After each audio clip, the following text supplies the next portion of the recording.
欢喜在地新闻继续来看，台中最近有不少的民众，把厝内寄出来的翠暗送到消防队，这送翠暗的人拢真低调哦。前2天是这个清水消防分队收到200片的翠暗，刷落来5车消防分队嘛收到400片的翠暗，而且佫有这个字条写讲台湾加油，让消防队员拢感觉真大心。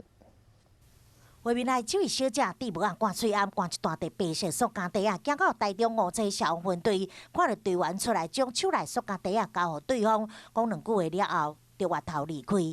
问他有什么事情需要我们帮忙，结果他就拿了一个袋子，里面放了东西，交给我的值班同仁，然后转头就赶快又走出去了。塑胶袋内面有第400片的翠暗，还有一张纸条啊，顶面写“这份爱心帮助更较多人，辛苦恁啊，台湾加油！”消防队员拢真感动。不是说一个口罩的事情哦，是对我们工作上的一个认同哦，然后跟大家对这个防疫事情上面的一个鼓舞跟那个鼓励哈。日前清水消防分队嘛收到一位先生所送来200片的翠暗，同款拢无写名，送了就离开。